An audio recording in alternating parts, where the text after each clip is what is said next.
हर हर महादेव। शिव महापुराण के पिछले अध्याय में हमने जाना कैसे शंखचूड़ के साथ भगवान शिव और देवी भद्रकाली का विनाशकारी युद्ध हुआ। अब हम आरंभ कर रहे हैं शिव महापुराण के श्री रुद्र संहिता के पंचम खंड का 40वां अध्याय, शिव जी द्वारा शंखचूड़ का वध। सनत कुमार जी बोले, हे व्यास जी, अपनी विशाल सेना को इस प्रकार संहार होता देखकर असुरराज शंखचूड़ अत्यंत क्रोधित होकर निरंतर उन पर अस्त्रों का प्रहार करने लगा। तत्पश्चात अपनी माया का प्रयोग करते हुए सभी देवताओं सहित देवादिदेव महादेव को भयभीत करने का प्रयास किया, परंतु इस जगत के स्वामी को इस प्रकार भला कोई कहाँ डरा सकता है। देवादिदेव महादेव जी उसकी माया से तनिक भी भयभीत नहीं हुए और उन्होंने शंखचूड़ पर अनेक दिव्य शक्तियों से प्रहार किया, जिसके फलस्वरूप शंखचूड़ की माया पल भर में ही विलुप्त हो गई। क्रोधित महादेव जी ने दैत्य राज का वध करने के लिए अपने हाथों में त्रिशूल उठा लिया। जैसे ही वे त्रिशूल का प्रहार करने के लिए आगे बढ़े, तभी उन्हें एक आकाशवाणी सुनाई दी, जो कि सिर्फ शिव जी के लिए ही थी। आकाशवाणी बोली, हे कल्याणकारी शिव, आप तो सर्वेश्वर हैं, इस जगत के स्वामी हैं। आपकी आज्ञा के बिना तो इस जगत में कुछ भी नहीं हो सकता। भगवान, आप इस तुच्छ राक्षस का वध करने के लिए त्रिशूल का प्रयोग क्यों कर रहे हैं? इसे मारना आपके लिए बहुत आसान है। भगवान, आप तो सब वेदों के परम ज्ञाता हैं तथा सब कुछ जानते हैं। जब तक शंखचूड़ के पास भगवान विष्णु का कवच और पतिव्रता स्त्री है, तब तक शस्त्रानुसार यह अवध्य है। आकाशवाणी सुनते ही भगवान शिव ने अपने त्रिशूल को तुरंत रोक दिया। मन में श्री हरि विष्णु का स्मरण किया। श्री हरि अगले ही क्षण हाथ जोड़े उनके सामने उपस्थित हो गए। तब भगवान शिव जी ने विष्णु को इस संकट को दूर करने का आदेश दिया। भगवान विष्णु ने तुरंत एक ब्राह्मण का वेश धारण किया और भिक्षा मांगने के लिए दैत्यराज शंखचूड़ के पास पहुँचे। वहां पहुंचकर विष्णु जी ने भिक्षा मांगी। तब शंखचूड़ ने पूछा, हे ब्राह्मण देव, आपको क्या चाहिए? मैं अवश्य दूंगा, परंतु पहले यह बताइए तो सही कि आप क्या चाहते हैं। तब ब्राह्मण का रूप धारण किए हुए विष्णु जी बोले कि पहले प्रतिज्ञा करो कि मैं जो मांगूंगा तुम मुझे दोगे।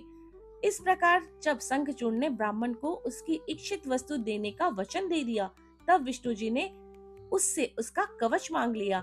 कवच लेने के पश्चात वे ब्राह्मण के रूप में ही दैत्य राज की पत्नी देवी तुलसी के पास गए। मायावी विष्णु जी देवताओं के कार्य को पूरा करने के लिए देवी तुलसी के साथ भक्ति पूर्वक विहार करने लगे। दूसरी ओर जब भगवान शिव को अपनी दिव्य अलौकिक शक्ति द्वारा इस बात का ज्ञान हुआ कि शंखचूड़ की रक्षा करने वाला कवच और उसकी प्रतिव्रता स्त्री की शक्ति अब उससे साथ नहीं है, तो तुरंत ही उन्होंने अपने विजय नामक त्रिशूल उठा लिया और पूरी शक्ति से उस त्रिशूल का प्रहार दैत्यराज पर कर दिया। उस दिव्य त्रिशूल के प्रहार से पल भर में ही शंखचूड़ के प्राण पखेरु उड़ गए। दैत्यराज शंखचूड़ के मरते ही आकाश में दुंदुभियां बजने लगी, चारों दिशाओं में मंगल गान होने लगे और भगवान शिव पर आकाश से फूलों की वर्षा होने लगी। वहां उपस्थित सभी देवता भगवान शिव की स्तुति करने लगे और उनका धन्यवाद कहने लगे। असुरराज शंखचूड़ भी भगवान शिव के हाथों मृत्यु को प्राप्त कर अपने श्राप से मुक्त हो गया। उसकी हड्डियों से एक प्रकार के विशेष शंख की जाति बनी। उस शंख में रखा गया जल अत्यंत शुद्ध माना जाता है और उसका प्रयोग देवताओं पर चढ़ाने के लिए तथा घरों को शुद्ध करने के लिए किया जाता है। वह जल देवी लक्ष्मी और श्री हरि को बहुत प्रिय है, परंतु इस जल को भगवान शिव की पूजा में प्रयोग नहीं किया जाता। इस प्रकार दैत्यराज शंखचूड़ के वध के पश्चात कल्याणकारी भगवान शिव प्रसन्नता पूर्वक नंदीश्वर पर आरूढ़ होकर देवी भद्रकाली, कुमार कार्तिकेय और गणेश सहित अपने अनेकों गणों के साथ लेकर पुनः अपने निवास कैलाश पर्वत की ओर चल गए। तब पश्चात अन्य देवी देवता भी प्रसन्न हृदय से अपने लोकों को चले गए। अब हम आरंभ कर रहे हैं श्री महापुराण के श्री रुद्र संहिता के पंचम खंड का 41वां तुलसी द्वारा विष्णु जी को श्राप। व्यास से बोले, हे सनत कुमार जी, भगवान विष्णु ने पतिव्रता तुलसी को किस प्रकार अपने अधीन कर लिया किस प्रकार पतिव्रता धर्म का पालन करने वाली देवी तुलसी एकाएक धर्म से विमुख होकर अधर्म का आचरण करने लगी, कृपा कर इस कथा को मुझे बतलाइए। व्यास जी के प्रश्न को सुनकर सनत कुमार जी बोले, हे महामुने, देवताओं का हित का सदा ध्यान रखने वाले भगवान विष्णु ने अपने आराध्य भगवान शिव की आज्ञा पाकर उनके द्वारा बताए गए कार्य को पूर्ण करना अपना अध्यय माना। तब तुरंत वे ब्राह्मण का वेश धारण कर शंखचूड़ से उसका कवच ले आए। तब पश्चात वे अति शीघ्र दैत्यराज शंखचूड़ के नगर की ओर चल दिए। भगवान विष्णु ने दैत्यराज के नगर के समीप पहुंचने से पहले ही अपना रूप बदल लिया। उन्होंने शंखचूड़ का रूप धारण कर लिया। फिर देवी तुलसी के पास पहुँचे। अपने पति शंखचूड़ को सामने पाकर देवी तुलसी फूली नहीं समाई, वह उनके गले से लग गई। उनकी आंखों से अश्रुधारा बही जा रही थी। उसने अपने स्वामी को सिंहासन पर बैठाकर उनके चरणों को धोया और युद्ध का समाचार पूछा। शंखचूड़ का रूप धारण किए हुए भगवान विष्णु बोले, हे प्रिय, युद्ध के मध्य में ही ब्रह्मा जी ने मेरे और भगवान शिव के बीच संधि करा दी, इसलिए मैं वापस आ गया हूँ। भगवान शिव भी वापस कैलाश पर्वत पर चल गए हैं। यह कहकर उन्होंने देवी तुलसी की जिज्ञासा को शांत कर दिया। तब पश्चात शंखचूड़ बने भगवान विष्णु तुलसी के साथ आनंद पूर्वक रमन करने लगे, परंतु झूठ की हांडी रोज नहीं चढ़ती। एक दिन देवी तुलसी को ज्ञात हुआ कि उसके साथ रमन करने वाला पुरुष उसका पति शंखचूड़ नहीं बल्कि और कोई है। यह पता चलते ही देवी तुलसी आत्मग्लानि से भर उठी। उन्हें स्वयं से घृणा होने लगी। वह क्रोध के वेश से बदले श्री विष्णु पर फट पड़ी। उन्होंने श्री विष्णु से पूछा, तू कौन है? मुझे सच बता, तूने मुझ जैसी पतिव्रता स्त्री का पतिव्रत धर्म नष्ट कर दिया। मैं तुझे नहीं छोड़ूंगी। यह वचन सुनकर विष्णु भगवान ने भयभीत होकर अपने स्थान पर अपनी एक मूर्ति बना दी ताकि देवी तुलसी उनके विषय में कुछ ना जान पाए। परंतु तुलसी ने उनके पद चिन्हों से विष्णु जी को पहचान लिया। तब गुस्से से उन्होंने भगवान विष्णु को श्राप देते हुए कहा, हे विष्णु, लोग तुम्हें भगवान मानकर तुम्हारी पूजा करते हैं, पर वास्तव में तुम पूजा के योग्य नहीं हो। तुम तो सिर्फ पत्थर हो। तुम्हारे मन में दया भाव नाम की कोई वस्तु नहीं है। तुमने मेरे सतीत्व को भंग किया है और मेरे पति शंखचूड़ को मार डाला। इसलिए मैं तुम्हें श्राप देती हूँ कि तुम आज से अभी से पत्थर के हो जाओ। यह कहकर देवी तुलसी ने अत्यंत दुखी मन से रोने लगी। देवी तुलसी का दिया श्राप सुनकर भगवान विष्णु भी दुखी हुए और भगवान शिव का स्मरण करने लगे। विष्णु जी की पुकार सुनकर भक्त वत्सल भगवान शिव वहां प्रकट हो गए। उन्हें देखकर देवी तुलसी और विष्णु जी ने हाथ जोड़कर प्रणाम किया। तब वे देवी तुलसी को समझाने लगे। उन्होंने तुलसी को समझाया कि देवी तुलसी, यह तो पूर्व निश्चित था। शंखचूड़ को मिले श्राप के फल स्वरूप उसका जन्म दानव कुल में हुआ था और इसी के कारण मेरे हाथों से मृत्यु को प्राप्ति हुआ। देवी, तुम्हारी मनोस्थिति मैं समझ सकता हूँ, परंतु यह संसार नश्वर है, अतः तुम अपने द्वारा की गई तपस्या का फल लो और इस शरीर को त्याग दो। मेरे आशीर्वाद के फल स्वरूप तुम्हें दिव्य देह की प्राप्ति होगी। तुम्हारी श्री हरि में विशेष प्रीति होगी।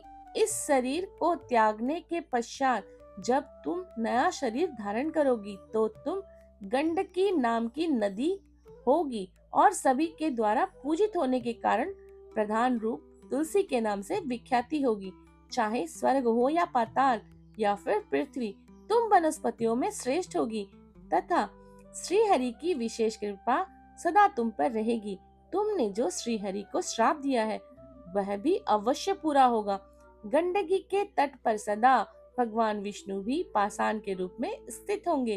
तेज दांतों वाले अनेक कीड़े उस शिला को छेद कर उसमें चक्र बना देंगे। उस शिला को इस जगत में शालिग्राम के नाम से प्रसिद्धि मिलेगी। यह कहकर भगवान शिव अंतर ध्यान हो गए। तब पश्चात देवी तुलसी ने अपना शरीर त्याग दिया और गंडकी नदी बन गई।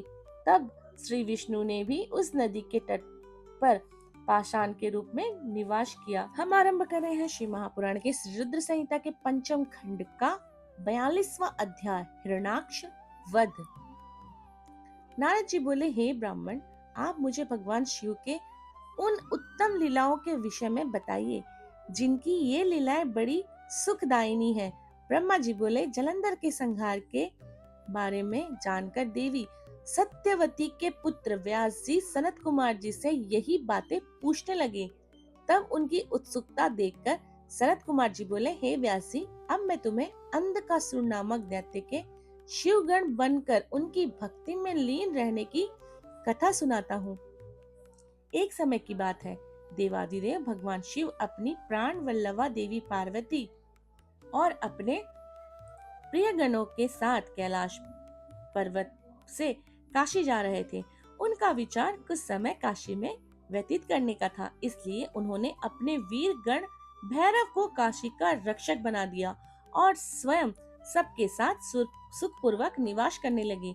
एक बार भगवान शिव देवी पार्वती के साथ आनंद पूर्वक विहार करते हुए मंदराचल नामक पर्वत पर गए।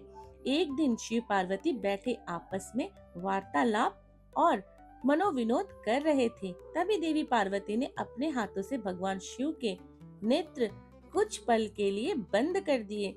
भगवान शिव के नेत्र बंद होते ही चारों ओर भयानक अंधकार छा गया। उसी समय भगवान शिव के माथे से पसीने की कुछ बूंद निकली। जैसे ही वे बूंदें धरती पर गिरी, तुरंत एक जटाधारी काला विचित्र डरावना राक्षस वहां उत्पन्न होकर और जोर जोर से हंसने लगा। उसकी भयानक आवाज सुनकर देवी पार्वती एकदम चौंक गई कि एकाएक उनके सामने यह भयभीत जीव कहां से प्रकट हो गया। तब देवी पार्वती ने भगवान शिव से पूछा, हे स्वामी, यह भयानक पुरुष कौन है? यह सुनकर भगवान शिव मुस्कुराते हुए बोले, हे देवी, यह आपका पुत्र है। जब आपने मेरी आंखें बंद कर दी, उस समय मेरे माथे से कुछ पसीने की बूंदें गिर गई, उसी से यह प्रकट हुआ है। यह जानकर कि वह पुरुष उनका पुत्र है, देवी बड़ी प्रसन्न हुई। भगवान शिव ने उसका नाम अंधक रख दिया। उसी समय हिरण्यत्र नाम का एक राक्षस पुत्र प्राप्ति की कामना मन में लेकर वन में घोर तपस्या कर रहा था। उसकी तपस्या से प्रसन्न होकर भगवान शिव ने उसे वरदान देने के लिए गए। उसने भगवान शिव से एक बलवान और वीर पुत्र की प्राप्ति की इच्छा प्रकट की। भगवान शिव ने कहा, हिरण्य नेत्र, मेरा पुत्र अंधक बड़ा ही वीर और बलवान है। तुम चाहो तो मैं उसे तुम्हें सौंप सकता हूँ। भगवान शिव के पुत्र को अपना पुत्र बनाने के लिए वह राक्षस व्यग्र हो गया। उस पुत्र को प्राप्त कर हिरण्यत्र ने बहुत प्रसन्न हुआ और उसे गले लगा लिया। भगवान शिव के पुत्र अंधक को हिरण्यत्र को सौंपकर अपने धाम चले गए। हिरण्यत्र अपने प्रिय पुत्र अंधक को साथ लेकर अपने घर लौट आया और उसको बहुत लाड प्यार से पालने लगा। तब पश्चात हिरण्यत्र ने, जिसने हिरण्याक्ष भी कहा जाता है, पृथ्वी लोक और पाताल लोक के राज्यों को जीतकर अपने राज्य में मिला लिया। दैत्यों के राजा उस हिरण्याक्ष के आतंक से तीनों लोक कांपने लगा। यहाँ तक कि देवता भी व्याकुल और भयभीत हो गए। उन्होंने भगवान विष्णु को वाराह रूप धारण करके पाताल लोक भेजा। क्रोधित श्री हरि ने हिरण्याक्ष का वध सुदर्शन चक्र से कर दिया। तब पश्चात अंधक का राजाभिषेक करवाया। सभी देवता भय मुक्त होकर बड़े प्रसन्न होकर हुए और भगवान विष्णु की जय जयकार करने लगे। भगवान श्री हरि विष्णु आशीर्वाद देकर अपने बैकुंठ धाम को चल गए। अपने भाई हिरण्याक्ष के वध का समाचार पाकर उसका भाई हिरण्यकश्यप क्रोधित हो उठा और उसने भगवान विष्णु से बैर बांध लिया। आशा करते हैं यह अध्याय आपको पसंद आया होगा। आगे का अध्याय सुनने के लिए चैनल को सब्सक्राइब करें, वीडियो को लाइक करें और कमेंट में हर हर महादेव लिखना ना भूलें।